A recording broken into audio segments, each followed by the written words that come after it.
Olá, está começando agora o Justiça para Todos. Confira os destaques de hoje. CJF aprova a proposta de resolução sobre remoção de juízes federais. Frente que defende promulgação da PEC 544 cria petição eletrônica para recolher assinaturas e acelerar processo de criação dos novos TRFs. IPI não pode incidir sobre consumidor final que adquire produto para uso próprio. A decisão é do TRF da 2ª Região. ENCLA discute elaboração de manual para agentes infiltrados. Comissão da JUF, que discute o novo Código de Processo Civil, propõe estratégias de atuação no Congresso Nacional. E você vai conhecer o PAR, o Programa de Arrendamento Residencial operacionalizado pela Caixa, que viabiliza casas para famílias de baixa renda. Eu sou Samuel Figueiredo e o Justiça para Todos já está no ar. O Tribunal Regional Federal da 2ª Região, com sede no Rio de Janeiro, entendeu que o Imposto sobre Produtos Industrializados, o IPI, não pode ser cobrado do consumidor que adquire o produto para uso próprio, mesmo que tenha sido comprado no exterior. Saiba mais na reportagem de Gisele Mourão. Quase 78 milhões de carros emplacados no Brasil até abril de 2013. Nos últimos 10 anos, houve um crescimento de 114% na frota. O aumento da procura por carros, caminhões, carretas e motocicletas se deve às facilidades na hora de comprar. Além disso, a redução do imposto sobre produtos industrializados também faz com que cresça a procura por um automóvel. O consumidor ele sente que realmente houve uma redução no preço do veículo. Em relação a março, nós tivemos um mês de março razoável, só que com a manutenção da redução do IPI, em abril, refletiu bem nas vendas, tanto para a loja, que nós conseguimos manter a média de vendas boa, quanto o mercado em geral, que foi o melhor abril praticamente da história do automobilismo. Esperamos aí alavancar cada vez mais vendas por conta dessa redução, sim. Melhora, sobra um dinheirinho, né? A gente faz outra coisa para beneficiar o carro, pagar o seguro. O Brasil encerrou o ano com uma frota de mais de 76 milhões de carros, 40 milhões a mais que em 2002. Isso corresponde a um carro para 2,5 habitantes. O estado que mais emplacou veículos nos últimos 10 anos foi São Paulo, seguido de Minas Gerais. O preço dos carros muda muito de país para país devido aos impostos cobrados em cada um deles. No Brasil, um dos mais conhecidos é o IPI. São obrigados ao pagamento deste imposto o importador em relação ao produto, a indústria decorrente à saída da mercadoria, a concessionária que vende o veículo e o consumidor final, que for usar o carro para fins comerciais. O IPI é o Imposto sobre Produto Industrializado e ele é cobrado quando ocorre a comercialização de produtos que sofrem um processo de industrialização, não são vendidos in natura, como por exemplo na situação da madeira, que é transformada numa cadeira ou numa mesa. A comercialização de uma mesa ou de uma cadeira faz surgir a incidência do IPI, tendo em vista esse processo de industrialização que ocorre nessas mercadorias. Quem opta comprar um carro fora do país não é obrigado a pagar o IPI. O entendimento é do Tribunal Regional Federal da 2ª Região, com sede no Rio de Janeiro. Na ação, o comprador alegou que o imposto deve ser cobrado do fabricante e do comerciante e não do consumidor. O TRF aceitou o argumento e afirmou que se o produto for para uso próprio, o consumidor não deve pagar o IPI, já que não houve qualquer operação mercantil. Na hipótese do precedente citado, na verdade, o IPI deixou de ser exigido de um consumidor final que importou um carro, porque os tribunais entendem que nessa situação o IPI deve ser dispensado, já que o consumidor final não realiza ato de comércio, essa operação, essa compra não tem o que a gente chama de natureza mercantil e, além disso, por precedente do Supremo Tribunal Federal, já se reconheceu há muito que não se está diante de uma situação que afronta o princípio da não cumulatividade. Em atenção a esse princípio da não cumulatividade, dispensando-se o IPI, há uma diferença significativa se comparado o valor de um carro adquirido numa concessionária, em que vai haver o IPI, porque a concessionária realiza ato de natureza mercantil, quando o consumidor final importa diretamente. vai variar de acordo com cada carro, porque o IPI tem uma alíquota diferenciada dependendo da potência do carro, das cilindradas do carro, mas vai haver sim uma economia. A preocupação é que existem outras consequências desse ato, se economiza nesse ponto. Existem algumas discussões, inclusive, já na esfera judicial, se esse carro teria o mesmo nível de garantia que as montadoras aqui no Brasil concedem, ou mesmo as importadoras. Então, é preciso se tomar essa decisão com cuidado para se conhecer todas as consequências. Mas é preciso ficar atento. Quem compra carro fora do país só pode ser isento da cobrança do IPI se adquirir apenas um veículo. Essa preocupação que os tribunais superiores bem delimitaram nos precedentes é que o carro tem que ser, esse veículo tem que ser para uso próprio. Então, cada consumidor em tese só tem condição de utilizar um veículo. Então, não se pode se importar 3, 4 carros baseado nesse precedente, porque senão vai se caracterizar, na verdade, a natureza mercantil que faz surgir a incidência do IPI. Então, se o consumidor importar, por exemplo, 3, 4 carros e alegar que é para uso próprio, certamente vai sofrer uma resistência significativa da Fazenda Nacional e acredito eu que o Judiciário não vai acolher o seu pedido. O Conselho da Justiça Federal aprovou a proposta de resolução que trata da remoção de juízes de primeiro grau. Essa proposta define regras sobre remoção nacional entre tribunais regionais federais e sobre a remoção e/ou permuta de magistrados para manutenção de unidade familiar. Em seu voto, o ministro Gilson Dipp sustentou que a movimentação de juízes federais de um tribunal regional para outro não configura transferência proibida, porque está autorizada constitucionalmente, apesar do reconhecimento formal de que são órgãos com quadro próprio. A Frente Parlamentar Mista do Congresso Nacional, que defende a promulgação da PEC 544, criou uma petição eletrônica para recolher assinaturas e acelerar o processo de criação dos novos TRFs. No site avaz.org, os parlamentares que defendem a criação dos 4 novos tribunais regionais federais criaram uma petição eletrônica para recolher assinaturas pedindo a promulgação imediata da PEC 544.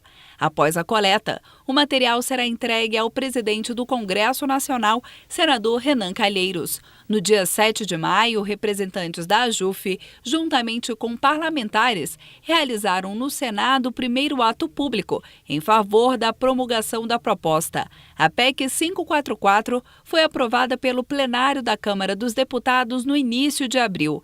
Para entrar em vigor, ela precisa ser promulgada pelo senador Renan Calheiros. Em Belo Horizonte, na Assembleia Legislativa, houve um ato público pela criação do Tribunal Regional Federal em Minas Gerais. A criação desse TRF é uma reivindicação antiga dos magistrados, advogados e também da sociedade, por causa da demora atual na tramitação dos processos que envolvem a União. Atualmente, os processos mineiros tramitam no TRF da primeira região, com sede em Brasília, que engloba outros 12 estados e o Distrito Federal.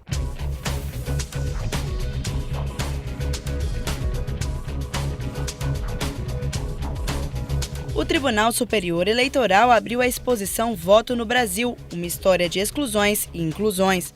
A mostra, que conta a história das eleições no país, de 1532 até os dias de hoje, fica aberta ao público até 19 de dezembro, no Museu do TSE, em Brasília. A seguir, comissão da AJUF, que discute o novo Código de Processo Civil, propõe estratégias de atuação no Congresso Nacional. E ainda nesta edição, você vai conhecer o PAR, o Programa de Arrendamento Residencial, operacionalizado pela Caixa. É daqui a pouco, no Justiça para Todos. O cartão Minha Casa Melhor é para quem já tem o Minha Casa Minha Vida do governo federal, poder comprar o que ficou faltando de móvel, eletrodoméstico e pagar menos. Ficou faltando o quê? Uma máquina de lavar. Tipo essa? Isso. R$850. Sabe quanto você ia pagar por aí? R$41 em 48 vezes. Com o cartão Minha Casa Melhor, você vai pagar R$20 por mês. É menos que a metade. Casa nova, que delícia! O que é melhor? Ralação e barriga no tanque, meu amor. Nunca mais. A elaboração de um manual para agentes infiltrados. Esse foi o tema central da reunião do grupo que integra a Estratégia Nacional de Combate à Corrupção e à Lavagem de Dinheiro. O assunto faz parte da ação número 9, que deve continuar a ser debatida no mês de junho. Os representantes da ENCLA, Estratégia Nacional de Combate à Corrupção e à Lavagem de Dinheiro, se reuniram com o intuito de discutir propostas que levem ao aperfeiçoamento de práticas adotadas no Brasil. Nesta reunião, o grupo analisou um manual com diretrizes para a infiltração de agentes. Esse manual leva em consideração as diretrizes legais existentes e visa oferecer subsídios para os operadores do direito para que viabilizem o uso desse meio, para que seja viabilizado o uso desse meio especial de investigação. A AJUF, em conjunto com a Associação dos Magistrados Brasileiros, a AMB, elaborou a primeira versão do documento, uma proposta que deve dar mais suporte para esse meio de investigação. A expectativa é que a infiltração de agentes comece a ser usada efetivamente no nosso país. Atualmente, apesar de ter previsão legal, é um meio que praticamente não é utilizado no nosso dia a dia. O Conselho Nacional do Ministério Público, da Justiça, Polícia Civil e Federal, entre outros órgãos, apresentaram sugestões para adaptar o texto do manual. As alterações foram debatidas em conjunto e já modificadas no documento. Outra reunião deve acontecer em junho e a ideia é aprovar o texto no próximo encontro. E que esse manual seja impresso e disponibilizado para todos aqueles envolvidos na persecução penal desses crimes. A comissão da AJUF, que discute o novo Código de Processo Civil, se reuniu em Brasília para propor estratégias de atuação no Congresso Nacional. Mais de 1.000 artigos do novo Código de Processo Civil estão sob análise desta comissão da AJUF, formada por juízes federais. Eles se reuniram em Brasília para discutir alguns pontos do texto substitutivo. O projeto inicial foi elaborado por um grupo de juristas e veio do Senado Federal. Agora está sendo analisado por uma comissão especial da Câmara dos Deputados. O novo código deve ser votado em junho. A ideia da AJUF é levar sugestões para essa comissão. Segundo o desembargador federal Aloysio Mendes, o debate do tema entre juízes é de extrema relevância e pode contribuir para o aprimoramento do novo Código de Processo Civil. A nossa participação como juízes é fundamental. Por quê? Porque nós, juízes federais, conhecemos o processo, lidamos com ele no dia a dia.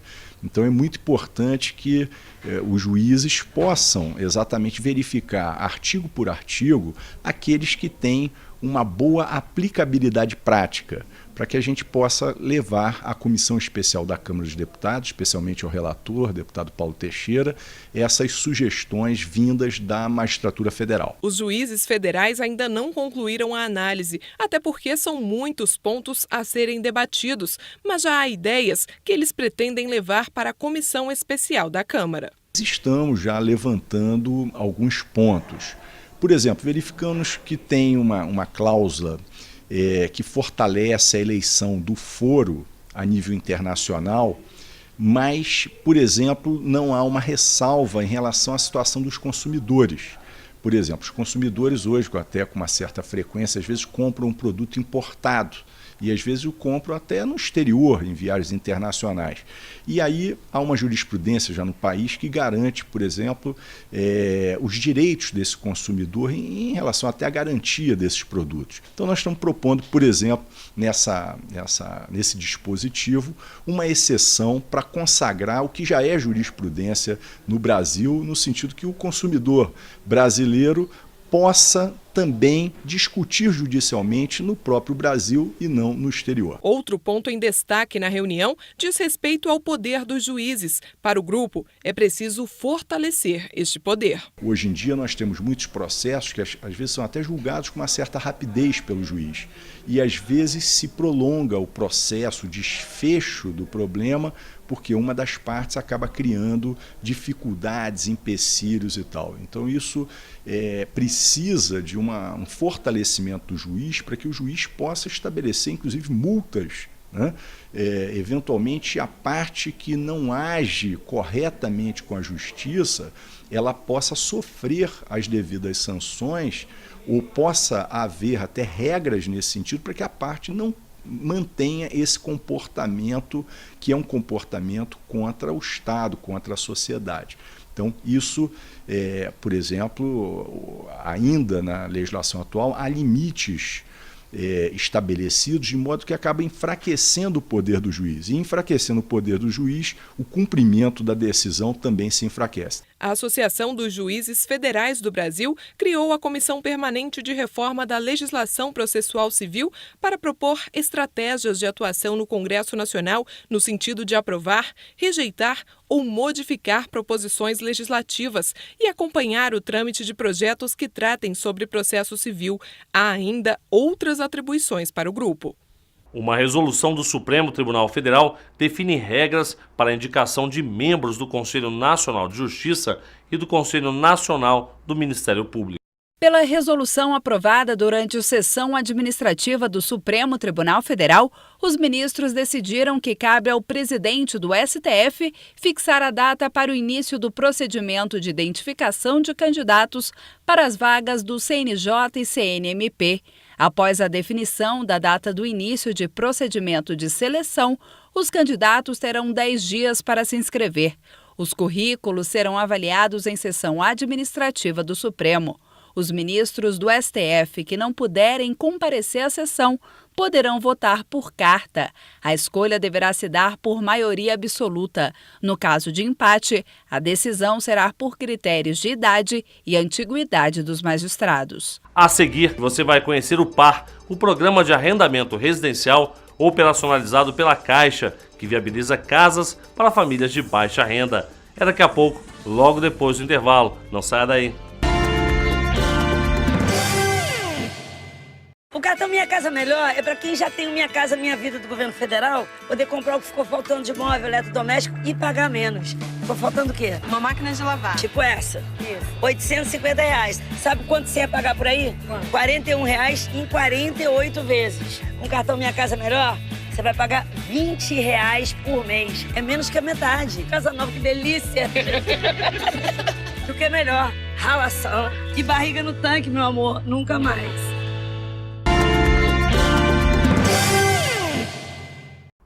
A Caixa Econômica Federal operacionaliza o PAR, o Programa de Arrendamento Residencial do Ministério das Cidades.